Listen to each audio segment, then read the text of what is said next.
good evening, good afternoon, good morning to you, whoever you are and wherever you are. Welcome back to the show. I'm Oliver Perry. Today, we've got a guest who is the host of a podcast. Actually, he's the host of two podcasts. One podcast called Podcast on Podcasting. The other podcast called Apartment Investing Show. He's also not an apartment investor, a multifamily investor himself. And he's got quite a few other things he has going on, but I don't want to spoil it. I want to let him get into it. Ladies and gentlemen, please help me welcome Mr. Adam A. Adams. Adam, how are you, sir? Oh, no, you didn't. See, now that's not me. That's Adam, not you. Adam came That's on. how and took conceited over my I show. am. That's how conceited I am. I'm the I worst. love it. No, you're good, man. You're good. I've been working on those sound effects. I got some issues I got to fix on those now. So, Adam, let's tell the people a little bit about yourself and some of the things you do, and then we'll go in deeper. Yeah, I focus on mainly two different things. The first and foremost and kind of the biggest thing is my business called Grow Your Show. Grow Your Show helps podcasters get to the next level. So we help you launch, grow, monetize, and inspire. That way you have more listeners, and we try to make it as easy as you just push the record button, and then we just do everything else. So we guarantee that your podcast gets lots of listeners, and then it grows and it goes to the next level, all while you just press record and we handle all the hard stuff.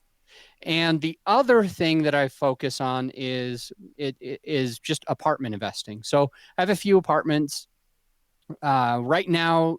Total ownership partnered in. I can't say that I own these all by myself. Most multifamily, you're going to partner with other people, and I've done the exact same thing. So 1,400 doors, a little over 100 million, and just grabbing cash flow on most of them. It is during COVID, and so we've got one problem property that we're still working on. And my business partner actually had to fly out to it to be able to become the new property manager to just turn it over. So a lot of fun, 7 different apartment communities that I'm partnered in. A couple of them are passive, and a couple of them are active investments, which just means that we run the show.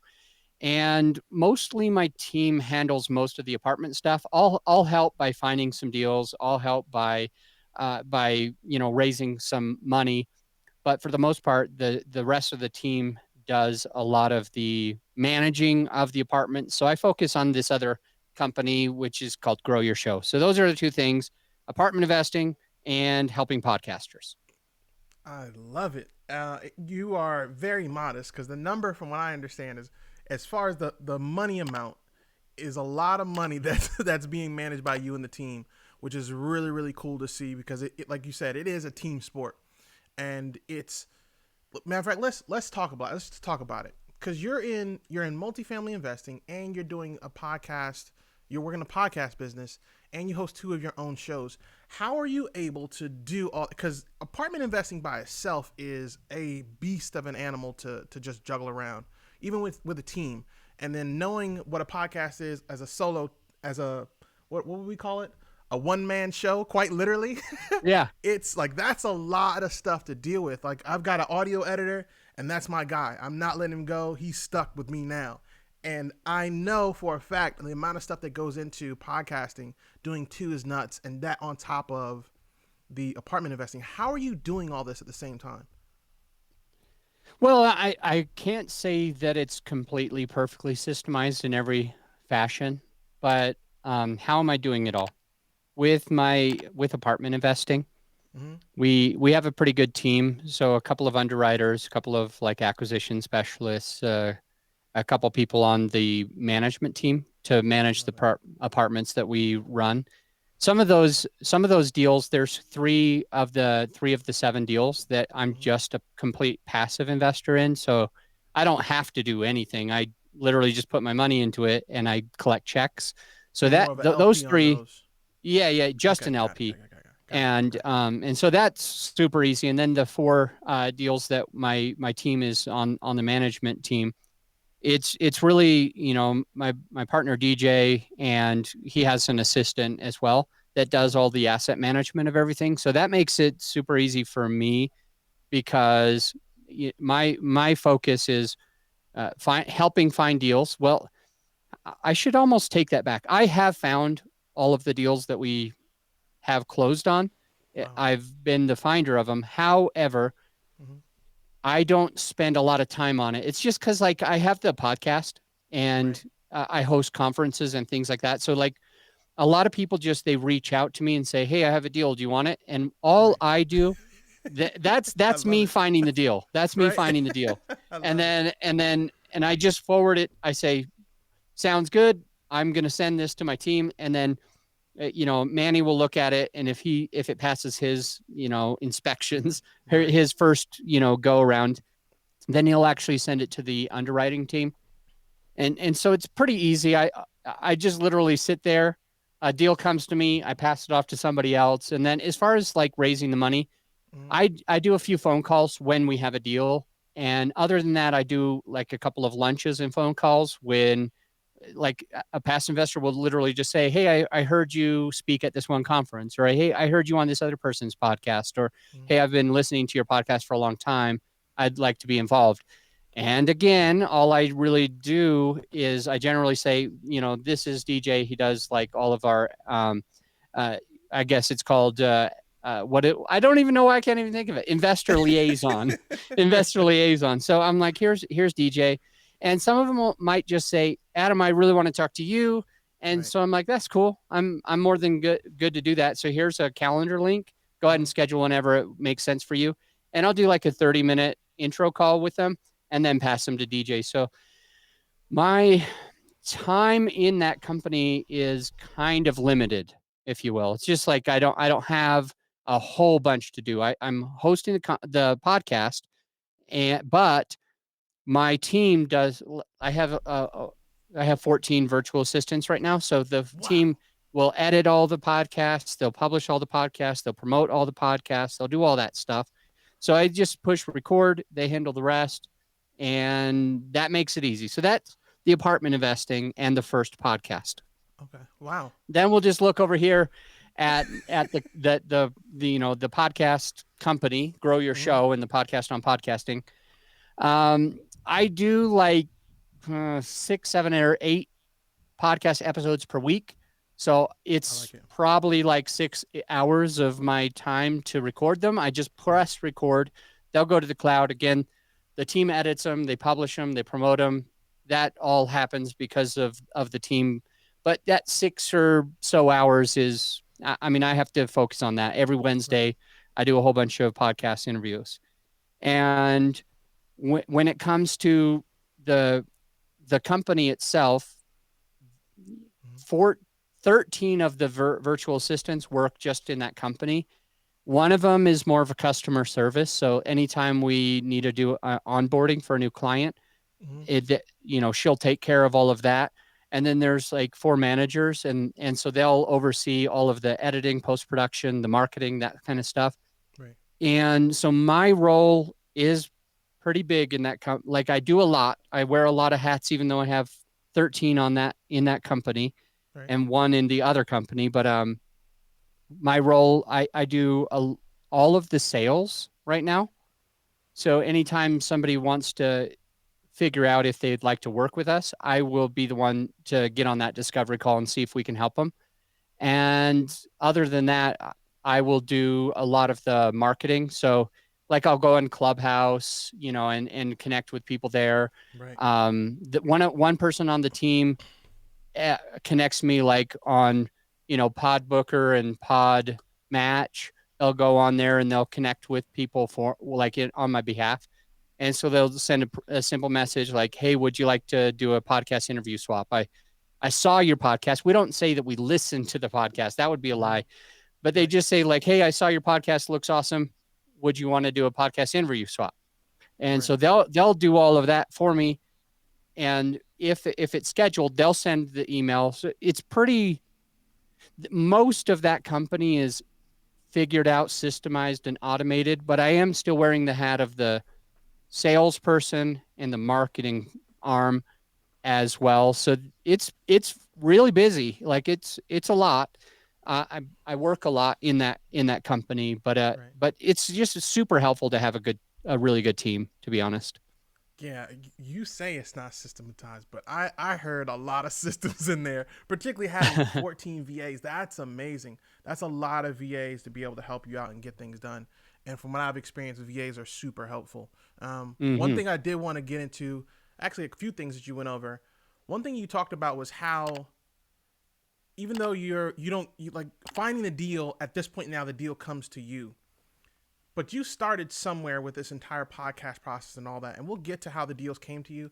But I want to talk about how you got started, because I know this wasn't where you thought you were going to be maybe 10 6, 16 15 years ago, like 2008 or 2009. I'm guaranteeing this is not where you thought you were going to be. How do we get to the point where you've got all this stuff going on and you're crushing it in the spaces?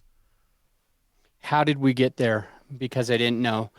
I started investing in real estate in 2005, and Mm-hmm. I sold my first property in 2007. I sold the first one and made a decent amount of money. I was still in college, and my dad was an apartment investor. We owned self storage. We owned like land, and so it was pretty normal. I kind of thought that I'd always be part of apartment investing. I thought I'd always be a real estate investor and run a business because my dad always said that that's what I needed to do.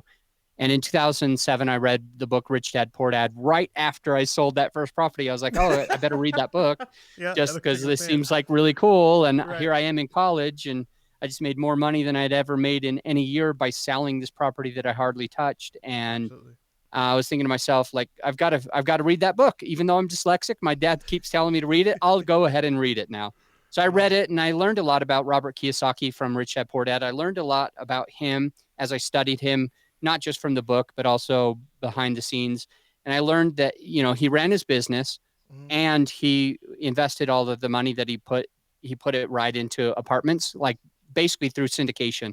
Right. And I said to myself, well, I guess I got to do apartments. So in 2007, I started managing apartments for other people.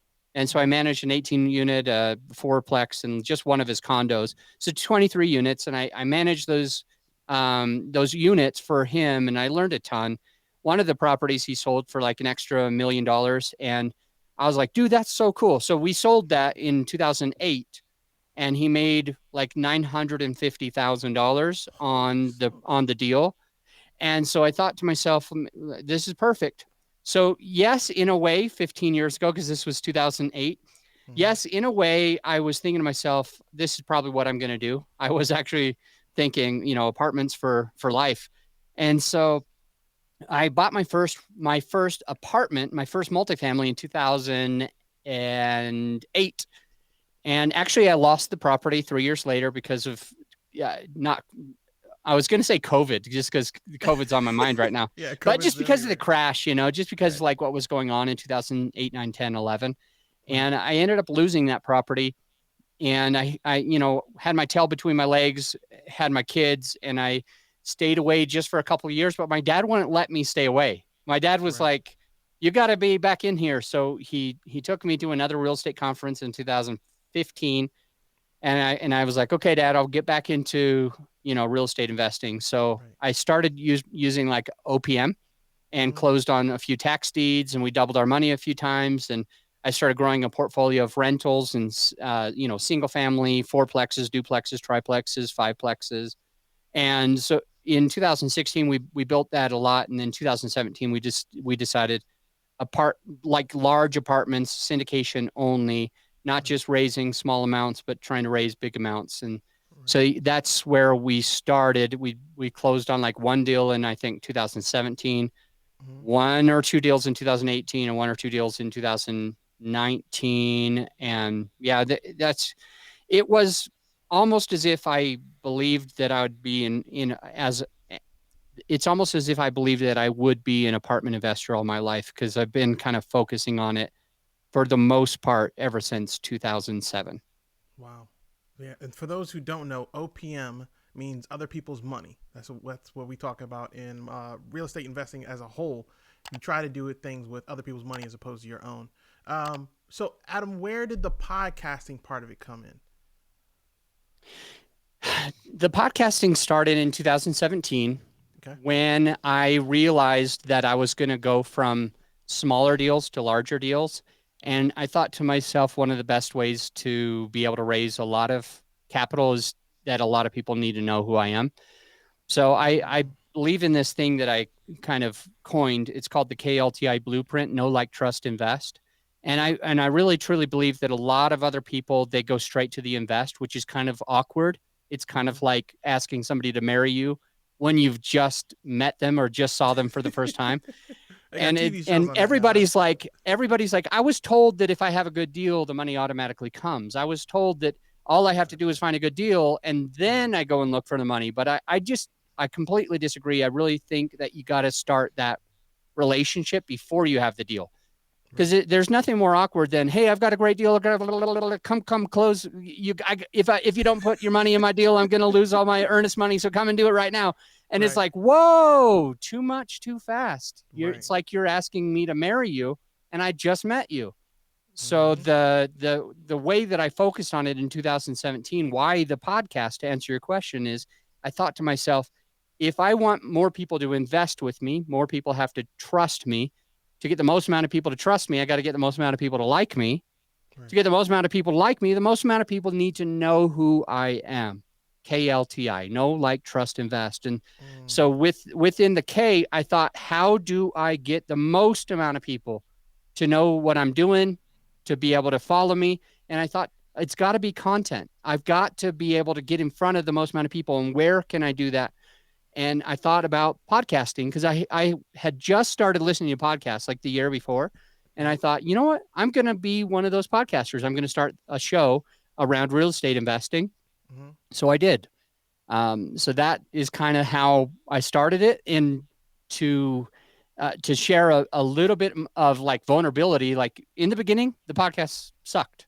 Like I wasn't myself. I was trying to be a perfect person. I was trying to be cooler than I really am. I was trying to be more business like than I really truly am, and it just felt weird. It felt Right. awkward, and I was wearing more suits and no baseball caps. And this is my real, I don't wear suits. I love wearing baseball caps, and Right. I just wanted to be myself. And I felt like if I wanted to attract lots and lots of capital, I had to be like this perfect, like, banker. I had to look like that part because people told me I had to look that part.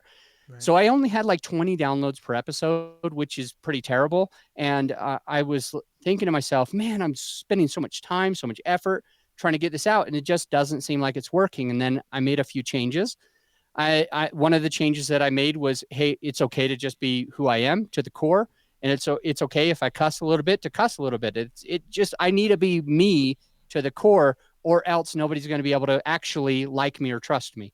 If Right. I'm fake, they're never even going to know who I am truly. So I decided to change that, and I decided to try to start some marketing. So I just started marketing the podcast, doing Facebook Lives when I was doing the podcast to get more exposure.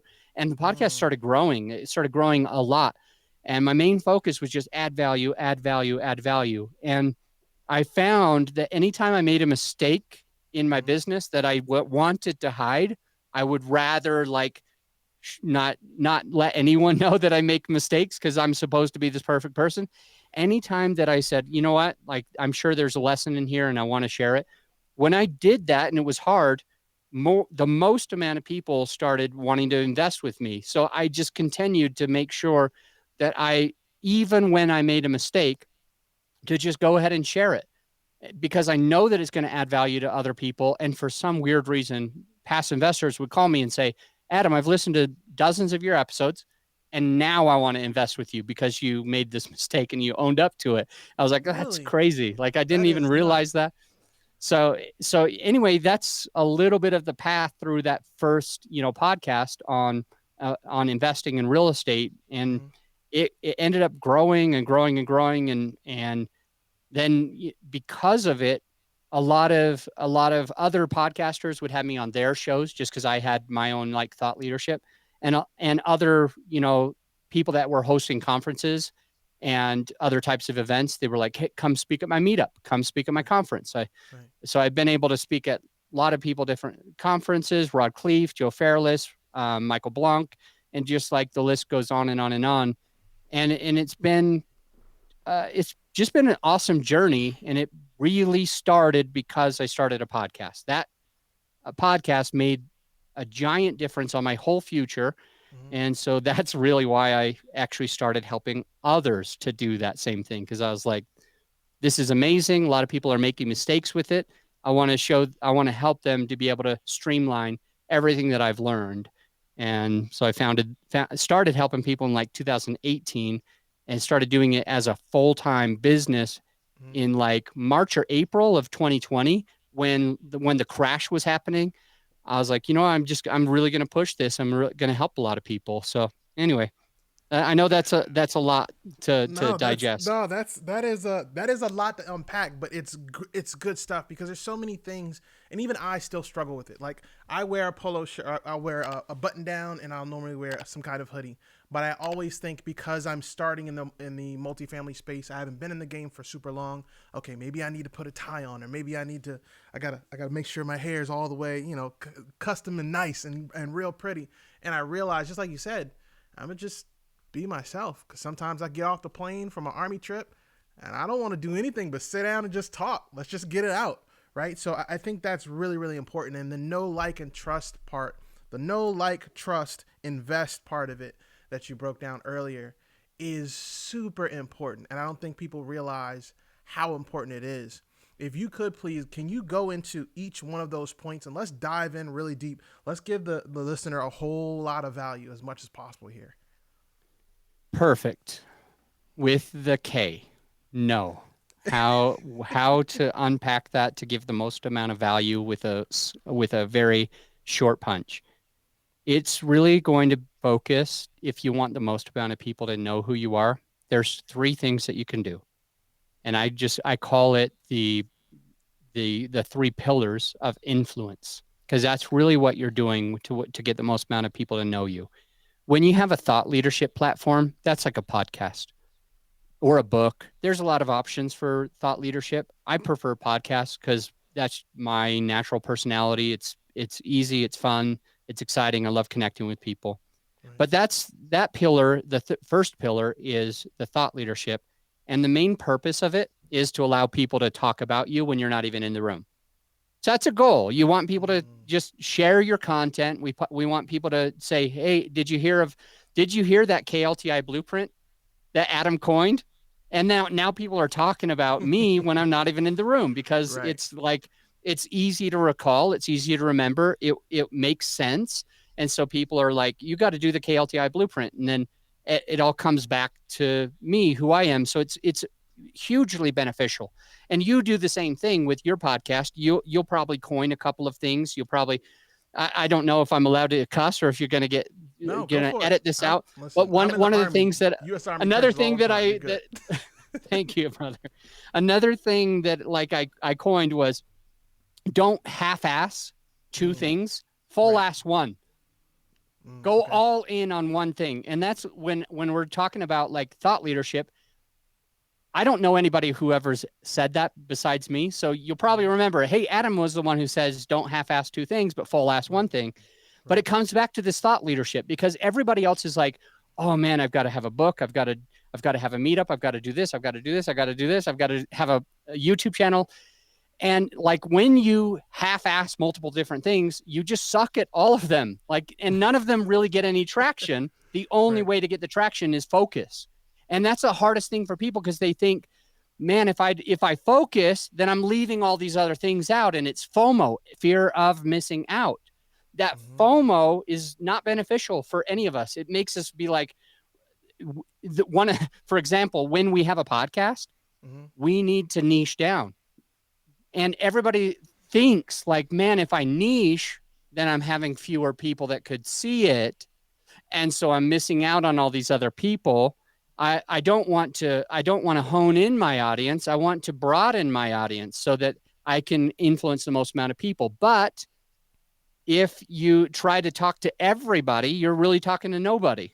You've got to find a way to niche. And Right. I've had on my podcast on podcasting, I've had countless people come on and say that when they decided to niche their audience down, their audience doubled.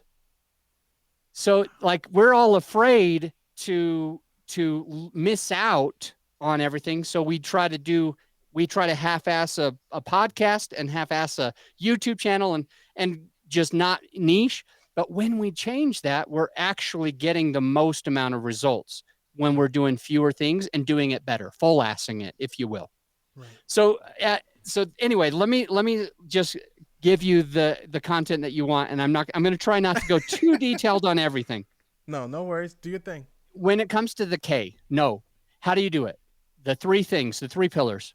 You want some type of thought leadership, but as I said before, don't try them all. Focus on one and go all in. The other two things that are part of this three-legged stool, if you will, the next one is social media. A lot of people are like, especially there's a few people that are like, I'm a private person, or hey, I'm too old for that. I hear it all the time. They don't want to do anything on social media because they're private and they don't want the government doing this, and they don't want there's so many things like I don't want all of my information to be saved forever or whatever they're thinking.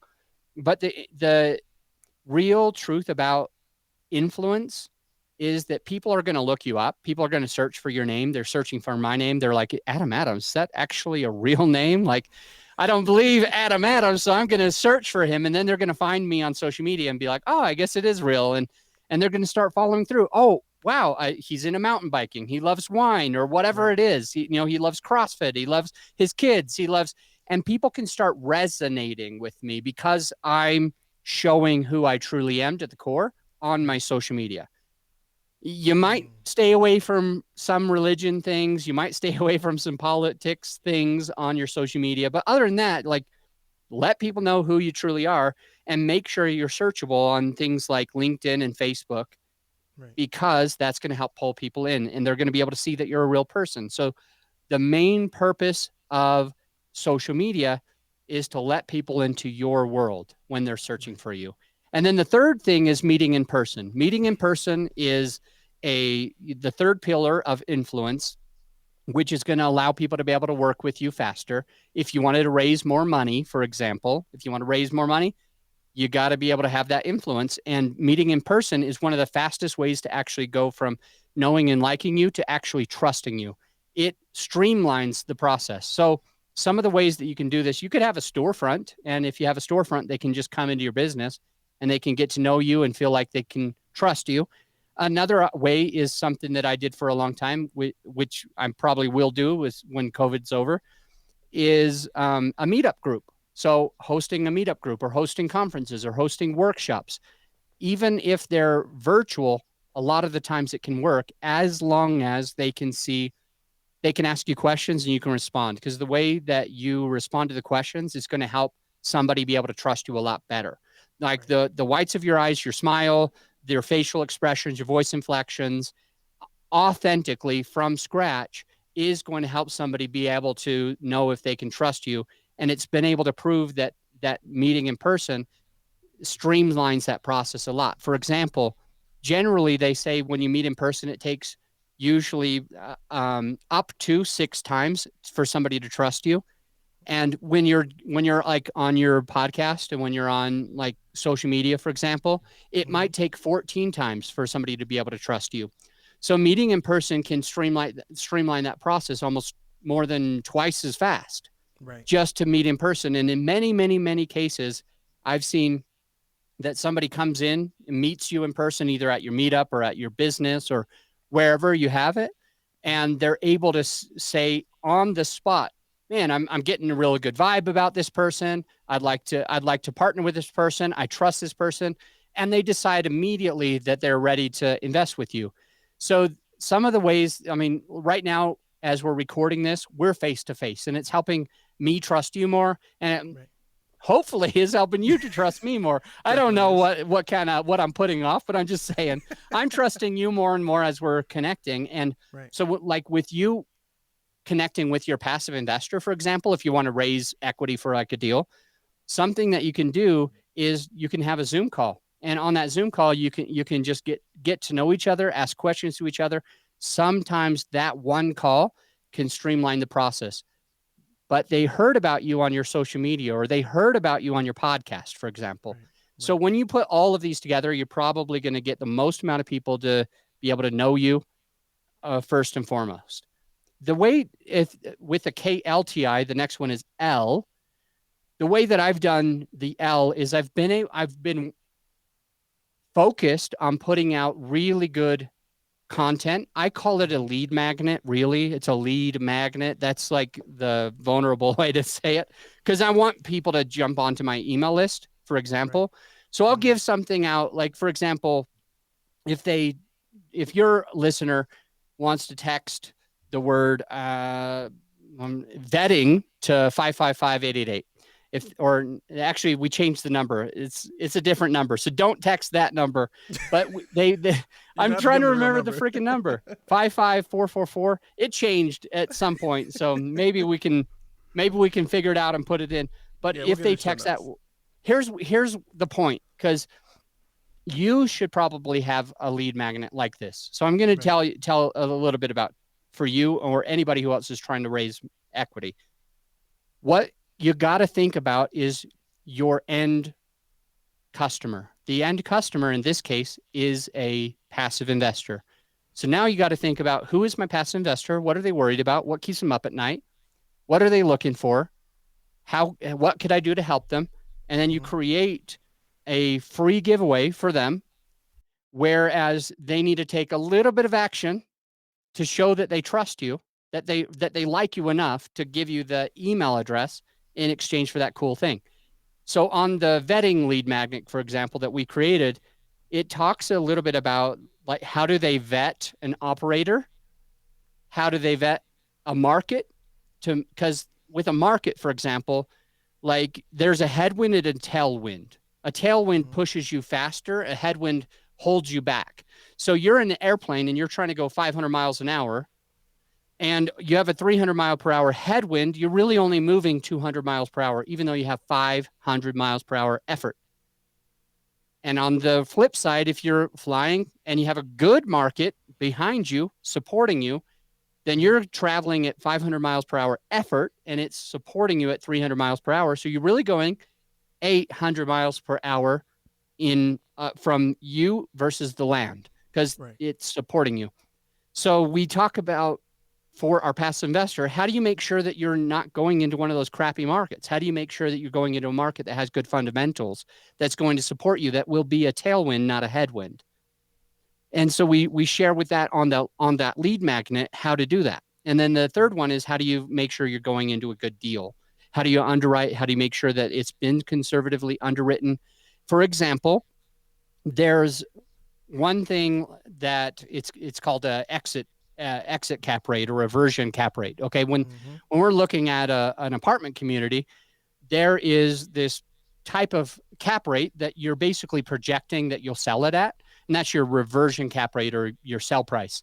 And a lot of Right. people are using really, really, really small cap rates, which basically means it's a very, very, very high price, and it may not be sustainable. In fact, in many cases, it won't be sustainable. Right. Yeah, because the market could change at any time. And so with your reversion cap rates, the projection that you're saying that you're going to be exiting at, what's interesting is, if I say that I'm going to exit at a 5 cap versus a 7 cap, the price of the sell price might be off by several $1,000,000, just because I'm saying a 5 cap versus a 7 cap. Right. So if I say 5 cap and I only can sell it at a 7, then my passive investors would lose money. But if I say a 7 cap Mm-hmm. and sell at a 7 cap, then my projections were perfect. If I say 7 cap and accidentally sell at a 5 cap, my investors make a whole ton of money. So you got to be conservative by having a really conservative exit cap rate or reversion cap rate when you're doing the underwriting of the deal. Other examples would be to make sure that you're not saying that the rents will go up too fast. For Mm-hmm. example, some people say, hey, I'm going to raise the rents by 15% in year one. That's almost impossible. You can't raise the rents by 15% in year one on a 100 unit apartment community. You'll have mass exodus. Everybody's just going to leave because you're trying to raise all the rents. And plus, some people are already in a contract. They're in a contract currently that says that they won't be paying 15% for another year.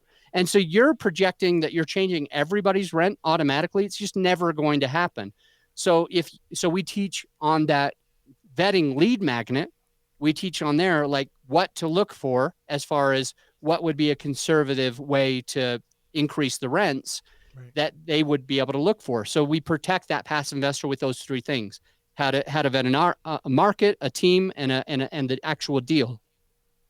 Okay, so that's how you get people to trust you. You give them something super duper valuable So good. where they come onto your list, and now Right. they're on your list, and you can stay in contact with them. You can invite them to an event, whatever it is. You can tell them about a deal. That's how you do that.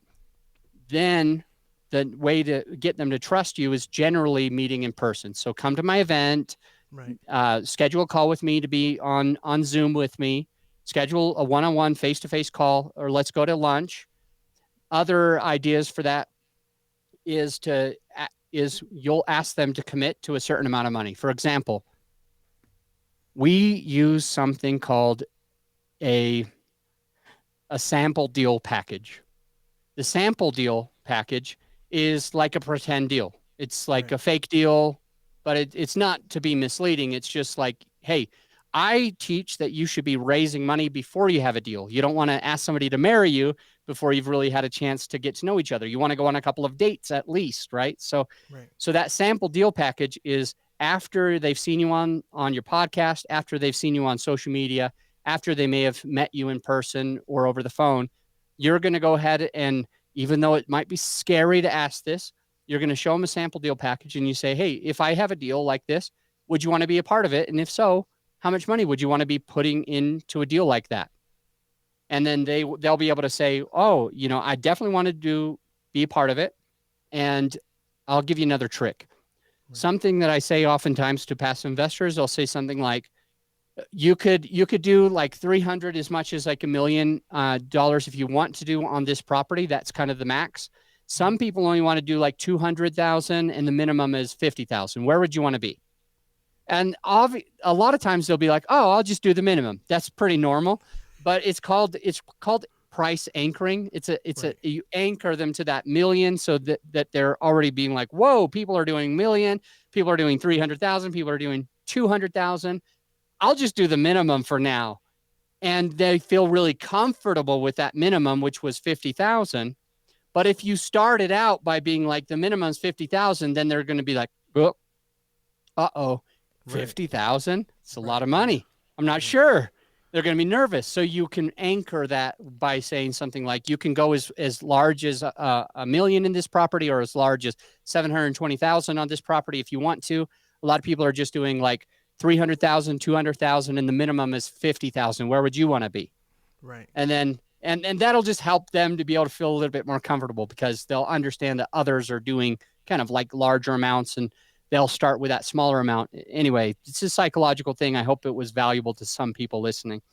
Now that they're trusting you, now that they're committing to putting a certain amount of money in with you, that that puts them at the committed level, the no like trust Trust. level. Mm. And then the actual investment comes after that. They've already pre-committed. And again, I love talking about human psychology. Once somebody has said that they would do 50,000, it's very difficult for them to change. It's very, very difficult. Once they've committed to something, they're most likely going to stay with it. And that's why, if I can get political for a second, I don't care what you believe, you're listening to this, probably more than half are Republican, and maybe there's like a little less than half that are on the left or whatever. But here's the thing: regardless of what you believe, if you have identified as right or identified as left, you will probably battle that regardless of all of the good stuff that the other side says, regardless of the opposing things. You will put your horse blinders on and not let yourself think about your feet in their shoes. The other side, whatever the other side is, you will not let yourself think about that. You'll prove at any time that you see something over here, the cognitive bias, anytime you see something on your side, the side that you are on, you're like, yep, that justifies me. And anytime you see something that would have justified the opposite direction, you're like, yeah, that's probably not true. They're probably misleading. They're probably this. And it's just insane because everybody on the right stays on the right. Everybody on the left Right. stays on the left because we have this human innate ability or a drawback, for example. Maybe it's a drawback that makes us be congruent with what we have said. So when you can have them commit to 50,000, they're probably going to stay congruent to what they have said. More than half of them likely will. And so you get that pre-commitment before you have the deal. You ask them if they love you before you ask them to marry you. Because then when you say, hey, will you marry me? They're like, well, I do love you. So Right. it's the most obvious next thing. I guess we have to get married. So you'll do that, but you'll do that with your passive investor through the KLTI blueprint. And for the invest, the two things I'll probably share that will benefit you is number one, you want to have a way to have a webinar where you're presenting to more than one passive investor. That's one thing that I want to share. And the next thing that I want to share is another piece of psychology where it's like scarcity. It's fear of missing out, but you're kind of almost utilizing that psychology to support a passive investor to actually make their decision to be a passive investor. So here's the two things. Number one, when you have a deal, you want to have a whole bunch of as many people as you can on the deal call, like on a webinar. And so you'll have an OM, it's called an offering memorandum, an OM, where you'll show everybody like what you're looking at, what it's all about. And you might have tens of people or even hundreds of people on that webinar learning about this. And so then you use that second piece with, oh, and by the way, on that webinar, here's the three main things that people want to know. They want to learn about the deal, the market, and the team. That's pretty much it. They just want to know about the deal, the market, and the team. So simplify it. Here's about the deal. Here's about the market. Here's about the team. Okay. Here's why we like this deal. Here's why we like this market. And here's what you should like about our team. This is why we trust our team. This is why we trust our property management company, our attorney, my co-GPs, my co-sponsors, my partners in the deal. So that's what you want to say on there. And then with that psychology, fear of missing out, something that you can do on and after the call is you might say something like this. We are only raising $1 million on this property. The minimum is 50,000. All we have room for, I hope I'm doing the math right, by the way. All we have room for is 20 people. I don't know if 50 times 20 is $1 million. I hope no so. No judgment here. No judgment. So all we have room for is 20 passive investors, and there's 45 of you, which means half of you aren't even going to have the opportunity to be able to be part of this deal. So if you want to be part of this deal, if you know that you want to be able to go to the next level and have that passive income and be able to be free from your job, you should act fast. And that just allowing them to understand it and recognize that, man, I might not be able to be a part of this if I don't move, will allow them to be able to actually move. So you're not manipulating or like being a bad person in any way. You're supporting them to be able to make that decision where they can say, it's either I'm out or I'm all in or I'm all out. I'm all in, I want to be part of this. I better contact them right away. It'll help you get that money in the bank a little bit faster, so long as that passive investor understands that it is limited.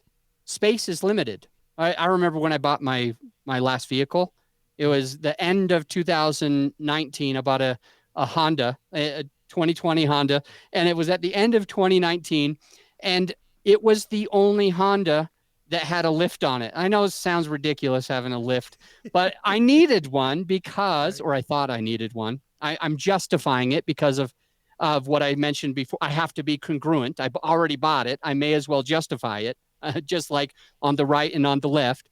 But here I was at the dealership, and they showed me one that had a lift, and I was like, "That's pretty cool." And they go, "Yeah, that's the only one we have." And I was like, "Oh crap! I better hurry and buy it." Right. I'm happy with it, and I'll continue to justify why I bought it. And it's just so interesting that psychology actually works. It's the Right. only one. I think that I need one like that because I live up in the mountains where it snows a lot, and I want a little bit more clearance because I was high planing in my last vehicle.